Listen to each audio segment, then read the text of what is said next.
जय श्री राधा रानी सरकार की, जय श्री कृष्ण भगवान की, जय श्रीमद् भागवत महापुराण की, जय सदगुरुदेव श्री बंसी वाले महाराज की। श्रीमद् भागवत की कथा हम आपको इन दिनों में सुना रहे हैं। श्रीमद् भागवत महापुराण के संपूर्ण 12 स्कंदों की कथा एक एक भाग करके आपको सुनाई जाएगी।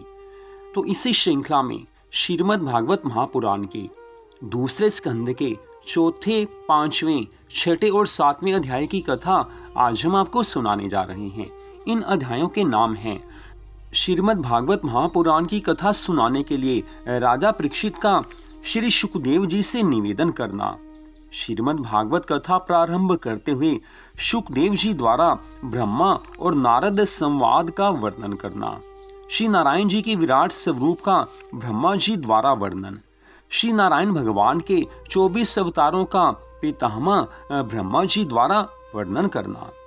श्री सूत जी महाराज आगे की श्रीमद् भागवत महापुराण की कथा का वर्णन करते हुए आज शौनक आदि ऋषियों से कहने लगे हैं, हे शौनक आदि ऋषियों, जब राजा परीक्षित ने भगवान श्री श्याम सुंदर के ध्यान का वर्णन और श्रीमद् भागवत महापुराण की महिमा को सुना तो उनके मन का सब शोक जाता रहा। उन्होंने प्रसन्नता पूर्वक राज्य और स्त्री पुत्र आदि का संपूर्ण मोह आज छोड़ दिया है, मन से ममता निकल गई है। तदनंतर वे हाथ जोड़कर श्री शुकदेव जी महाराज जी से कहने लगे हैं, हे मुनिवर, आपने जो कुछ कहा है उस पर विश्वास करके मुझे बड़ा ही आनंद मिला है। मैंने अपना मन भगवान श्री श्याम सुंदर के श्री चरणों में लगा दिया है। अब मुझे आज अथवा आज से 7वें दिन अपने मरने का कोई भय नहीं है, कोई चिंता नहीं है। मेरे मन से मृत्यु का भय नष्ट हो गया है। हे मुनि श्रेष्ठ, आपने समस्त पुराण और शास्त्रों को पढ़ा है तथा आप पर ब्रह्म का तत्व अच्छी प्रकार से जानते हैं। आपसे बढ़कर ज्ञानी कोई नहीं हो सकता है। अतः अब आप कृपा करके मुझे वो कथा सुनाइए कि भगवान श्री नारायण इस समस्त सृष्टि का सृजन करने के बाद पुनः उसे किस तरह से नष्ट कर देते हैं। इसके बाद आप मुझे निर्गुण ब्रह्म की वो लीलाएं सुनाने की कृपा कीजिए जो प्रभु ने सगुण स्वरूप धारण करके इस जगत में की हैं। राजा परीक्षित के इन वचनों को सुनकर श्री शुकदेव जी महाराज बड़े प्रसन्न हुए हैं। तत्पश्चात उन्होंने सर्वप्रथम भगवान श्री कृष्णचंद्र जी के श्री चरणों का स्मरण किया है, जिनका पूजन करने, नाम लेने और कथा सुनने से मनुष्य परम पवित्र और ज्ञानी हो जाता है, भवसागर से पार हो जाता है। उन्होंने प्रार्थना की है कि हे दीन दयालु प्रभु, आपकी कृपा के बिना योग और यज्ञ भी अपना फल नहीं दे सकते हैं। जिनके चरणों का ध्यान बड़े बड़े योगी, सनकादिक ऋषि, ब्रह्मा जी, भगवान शिव और अन्य देवता दिन रात करते रहते हैं, परंतु फिर भी प्रभु की लीला और चरित्रों को पूरी तरह से नहीं जान पाते। इसलिए सबसे पहले मैं उन पर ब्रह्म प्रभु को प्रणाम करता हूँ, जिनकी कृपा से शबरी, जटायु और ब्रज की गोपियां भी मुक्ति को प्राप्त हो गई थी। मैं उनको सदैव प्रणाम करता हूँ। वे भगवान श्याम सुंदर अपनी कृपा द्वारा मेरी बुद्धि को उनके चरित्रों का वर्णन करने की शक्ति प्रदान करें। तत्पश्चात श्री शुकदेव जी महाराज जी ने अपने पिता श्री वेद व्यास जी तथा श्री गुरु चरणों का स्मरण करते हुए राजा परीक्षित से कहा है, हे राजन, इस श्रीमद् भागवत महापुराण की कथा को श्री नारायण भगवान ने ब्रह्मा जी से कहा था। ब्रह्मा जी ने देवऋषि नारद जी को ये कथा सुनाई थी। देवऋषि नारद जी ने मेरे पिता वेद व्यास जी महाराज जी को ये कथा सुनाई थी। फिर पिताजी ने मुझे ये परम सुंदर कथा सुनाई है। अब उसी कथा को मैं आपको सुनाता हूँ, सो आप एकाग्र मन से इसे श्रवण करें, तभी आप 7 दिनों में भवसागर से पार हो पाएंगे। श्री शुकदेव जी महाराज कहने लगे हैं, हे राजा परीक्षित, प्राचीन काल में एक बार देवऋषि नारद जी अपने पिता ब्रह्मा जी के पास मिलने के लिए पहुंचे हैं। उस समय ब्रह्मा जी श्री नारायण भगवान के भजन में लीन हुए हैं। नारद उन्हें देखकर अपने हृदय में सोचने लगे कि सारी सृष्टि के रचने वाले पितामह ब्रह्मा ये किसका ध्यान कर रहे हैं, किनके ध्यान में ये मग्न हो रहे हैं। क्या कोई इनसे बढ़कर है जिसके भजन में ये इतने लीन हो रहे हैं। वास्तव में देवऋषि नारद जी सोच रहे थे कि ब्रह्मा जी से बढ़कर कोई नहीं हो सकता। पर आज जब देवऋषि नारद जी ने ब्रह्मा जी को किसी के ध्यान में लीन देखा है तो आश्चर्य मानने लगे हैं। अब जब ब्रह्मा जी का ध्यान छूट गया तब देवऋषि नारद जी ने उन्हें दंडवत प्रणाम किया है, साष्टांग प्रणाम किया है।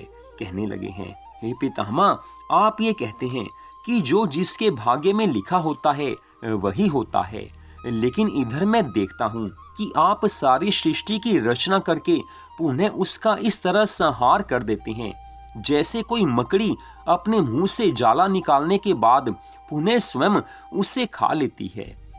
इस समय आप ध्यान में मगन थे और मुझे ऐसा लगा कि आपसे भी बढ़कर कोई शक्तिशाली अवश्य है, जिसके आदेश के अनुसार आप सारी सृष्टि का निर्माण करते हैं। अतः आप मुझे उस आदि पुरुष का नाम तथा गुण बताने की कृपा कीजिए जिनके ध्यान में आप मग्न हो रहे थे। देवऋषि नारद जी के ऐसे वचन सुनकर ब्रह्मा जी ने कहा है, हे नारद, तुम धन्य हो जो तुमने मुझसे ऐसे पर ब्रह्म परमात्मा के विषय में प्रश्न पूछा है। प्रभु की माया बड़ी प्रबल है। तुम जो मुझे सृष्टि का निर्माता कहते हो, इससे मुझे बड़ा संकोच होता है। हे पुत्र, मेरे प्रभु तो श्री नारायण भगवान हैं। उनके ही द्वारा अनेकों ब्रह्मा तथा ब्रह्मांड उत्पन्न होते रहते हैं, नष्ट होते रहते हैं। उन्हीं की माया से ये सारा जगत प्रकट होता है। मैं उन्हीं की दया तथा कृपा को प्राप्त करके संपूर्ण सृष्टि का निर्माण करता हूँ। उन्हीं के प्रताप से देवता और मनुष्य ज्ञान प्राप्त करते हैं। अब मैं तुमको उनके चरित्र सुनाता हूँ।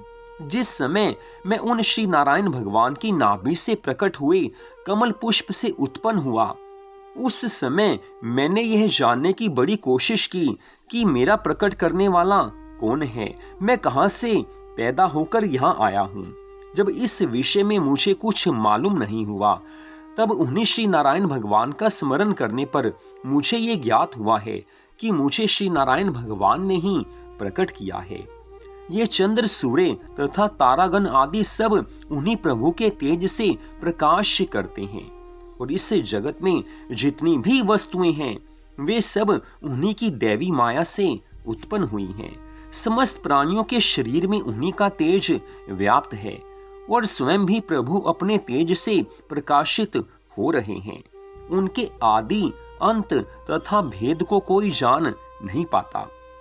जिस पर प्रभु की कृपा होती है, जिस पर ठाकुर जी स्वयं कृपा करते हैं, वही भगवान की लीलाओं को कुछ कुछ समझ पाता है।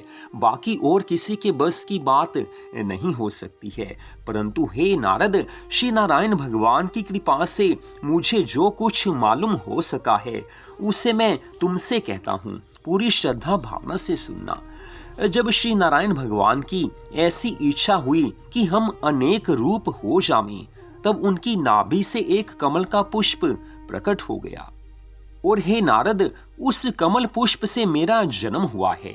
मुझे देखकर श्री नारायण भगवान ने मुझको सृष्टि की रचना का आदेश दिया है। उनका ऐसा आदेश प्राप्त करके मैंने अपने मन में सोचा है कि मैं सृष्टि का निर्माण कैसे कर सकूंगा। तब श्री नारायण भगवान की दैवी माया से सात्विक, राजस और तामस की उत्पत्ति हुई है। तब मैंने उन्हीं तीनों गुणों की शक्ति और पंच तत्वों द्वारा सृष्टि का निर्माण करके पृथ्वी की रचना की। फिर पृथ्वी, अग्नि, जल, वायु और आकाश, इन पंच तत्वों की सहायता से समस्त प्राणियों के शरीर की रचना की है। मैंने जिस पृथ्वी को कमल के पत्ते से बनाया था, वह जल पर ठहरती नहीं थी, इसलिए वह 1000 वर्षों तक लगातार डगमगाती रही। उस समय मैंने श्री नारायण भगवान से पृथ्वी के डगमगाने का संपूर्ण विवरण कह सुनाया। तब उन श्री नारायण भगवान ने पृथ्वी को अपनी शक्ति के द्वारा जल के ऊपर स्थिर कर दिया है। इस प्रकार पृथ्वी का हिलना बंद हुआ, मुझे आनंद मिल गया। श्री सुखदेव जी महाराज आगे की कथा का वर्णन करते हुए राजा परीक्षित से कहने लगे हैं, हे राजन, ब्रह्मा जी ने श्री नारायण भगवान के विराट स्वरूप का आज देवऋषि नारद जी से वर्णन किया है। ब्रह्मा जी कहने लगे हैं, प्रभु के विराट स्वरूप के हजारों मस्तक, हजारों हाथ, हजारों चरण, हजारों नेत्र, हजारों कान हैं। प्रभु के बराबर भी कोई नहीं हो सकता है, फिर उनसे अधिक कैसे हो सकता है। प्रभु के विराट स्वरूप को इस प्रकार समझना चाहिए कि प्रभु के विराट स्वरूप के ऊपर के सातों लोग उनकी कटी के ऊपर के और नीचे के सातों लोग उनकी कटी के नीचे के भाग हैं।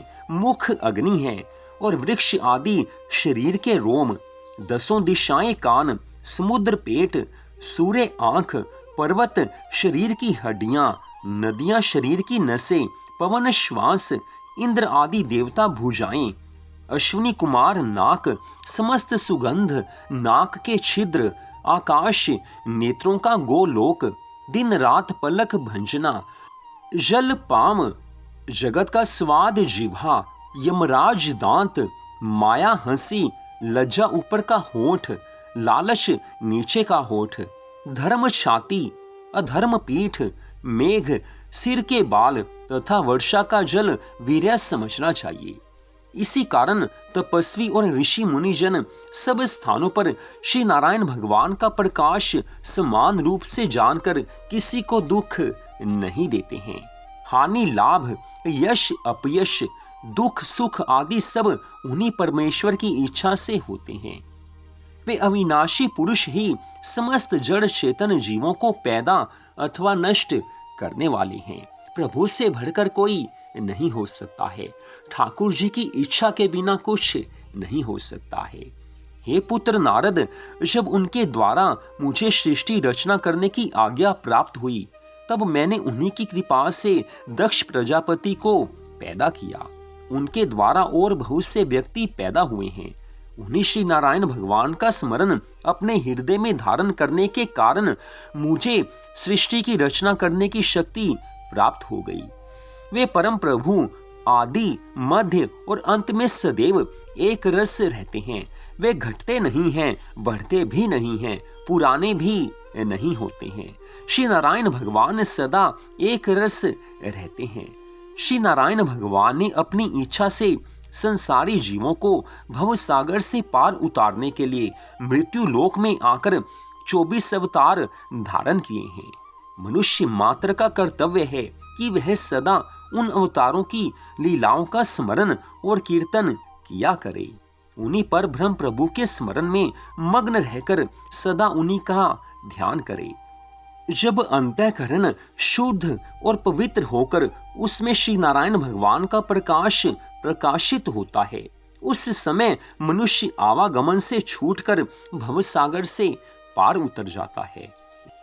इतनी कथा सुनाकर ब्रह्मा जी ने देवऋषि नारद जी को श्रीमद् भागवत महापुराण के वे 4 मूल श्लोक सुनाए हैं, जो उन्होंने श्री नारायण भगवान जी से सुने थे।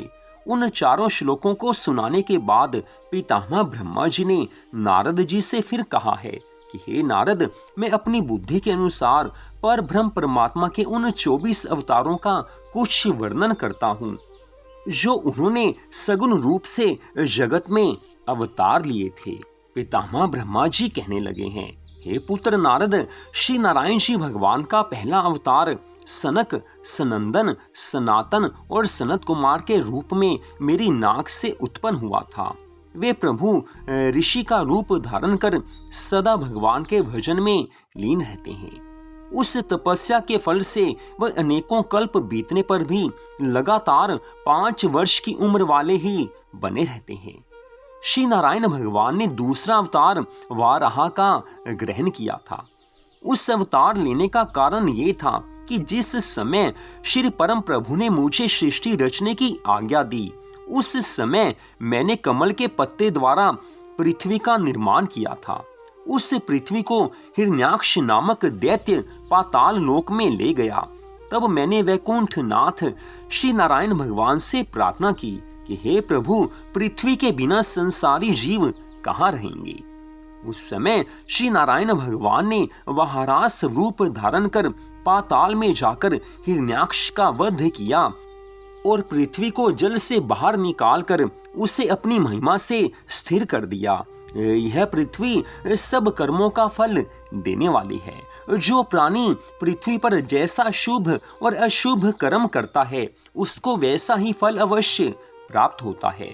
श्री नारायण भगवान ने तीसरा अवतार यज्ञ पुरुष का धारण किया। इस अवतार में भगवान ने संसारी राजाओं को यज्ञ करने की विधि बताकर कृतार्थ किया है। श्री भगवान का चौथा अवतार हयग्रीव रूप से उत्पन्न हुआ है। उस वक्त उन्होंने वेद शास्त्र चुरा ले जाने वाले मधु कैटभ नामक असुर को पाताल में जाकर मारा और उससे वेद लाकर मुझे दिए हैं।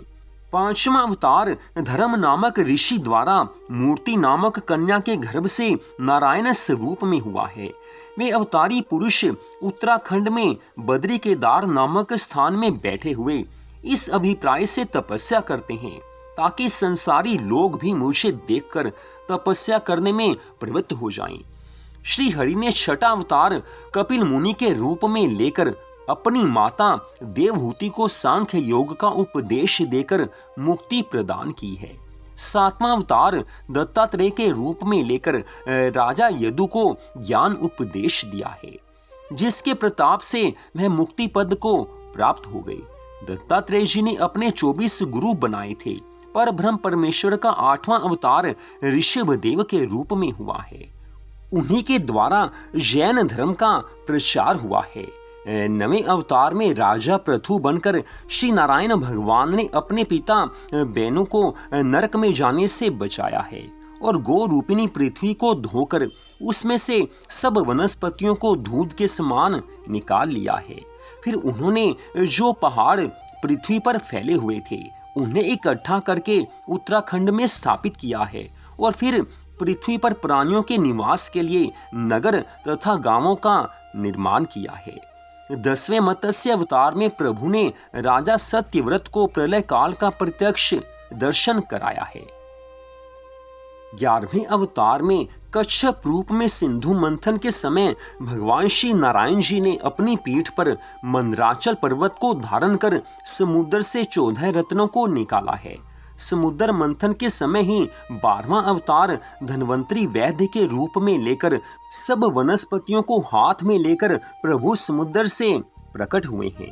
समुद्र से अमृत निकलने पर जब देवता और दानव उसे पीने के लिए आपस में झगड़ा करने लगे, उस समय प्रभु ने 13वां अवतार मोहिनी स्वरूप में लिया है। मोहिनी अवतार देखकर सब असुर भगवान की उस सुंदरता पर मोहित हो गए हैं और मोहिनी अवतार में सब देवताओं को प्रभु ने अमृत पिलाया है। सब देवता अमर हो गए हैं। 14वां नरसिंह अवतार लेकर श्री नारायण भगवान ने दैत्य हिरण्यकशिपु को मारकर अपने परम भक्त प्रहलाद के प्राणों की रक्षा की है।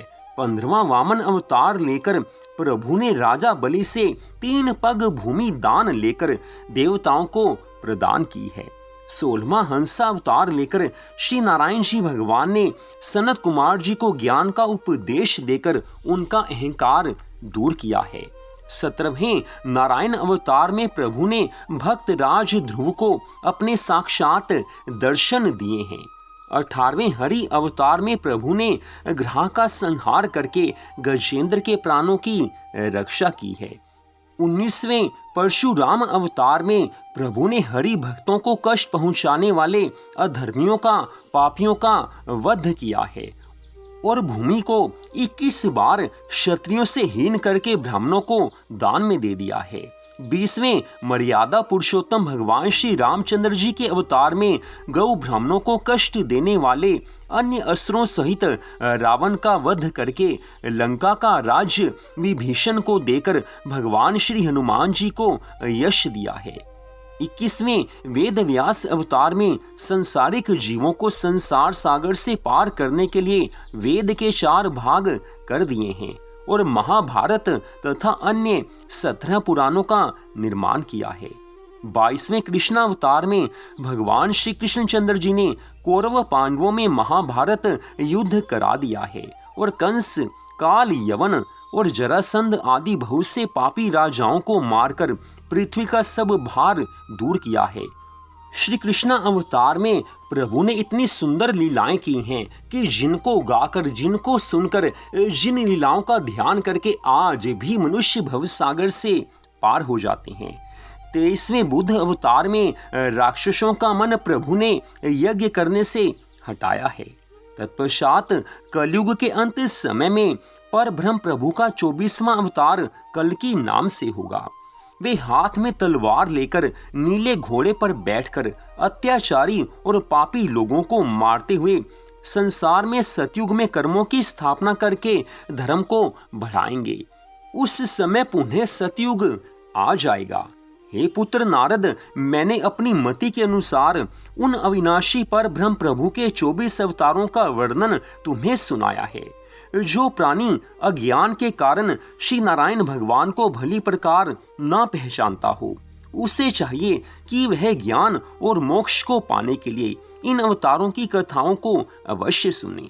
जो ज्ञानी मनुष्य सब प्राणियों में एकमात्र भगवान त्रिलोकी नाथ का ही प्रकाश देखता है, उसे ब्रह्म ज्ञानी और आवागमन से मुक्त जानना चाहिए।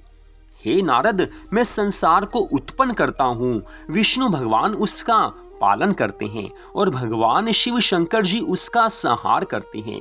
हम तीनों देवता भी श्री नारायण जी भगवान के ही अवतार हैं। संपूर्ण जगत उन पर ब्रह्म परमेश्वर की माया में लीन होकर स्त्री, पुत्र, धन आदि के मोहजाल में फंसा हुआ है। भगवान की भक्ति में किसी का मन नहीं लगता है। जिस पर भगवान श्री नारायण की अटूट कृपा होती है, वही भवसागर से पार हो सकता है। इस भवसागर से मुक्त होने के लिए पर ब्रह्म प्रभु के ध्यान, कीर्तन और लीला चरित्रों को सुनने से उत्तम और कोई प्रयत्न नहीं है और कोई उपाय नहीं हो सकता है। कलयुग में मनुष्य का जन्म लेकर जो प्राणी भगवान की लीलाओं को सुनता है, प्रभु की कथा को सुनता है, भगवान के नाम का जाप करता है, सत्संग में जाता है, प्रभु के चरणों में अपने मन को लगा देता है, वो अवश्य ही भवसागर से पार हो जाता है। भगवान के अवतारों के चरित्रों की लीलाओं को सुनना चारों वर्णों के मनुष्यों के लिए उत्तम माना जाता है। इससे बढ़कर प्रभु को प्राप्त करने का और कोई साधन नहीं माना जाता। प्रभु की लीलाओं को सुनकर, उनको गाकर मनुष्य मात्र भवसागर से पार हो सकते हैं। तो यहीं पर आज की इस कथा का विश्राम होता है। अगले भाग में आप इससे आगे की कथा को सुन पाएंगे। जय श्री राधा रानी सरकार की, जय श्री कृष्ण भगवान की, जय श्रीमद् भागवत महापुराण की, जय सद्गुरुदेव श्री बंसी वाले महाराज की। जय जय श्री राधे, जय जय श्री राधे, जय जय श्री राधे श्याम।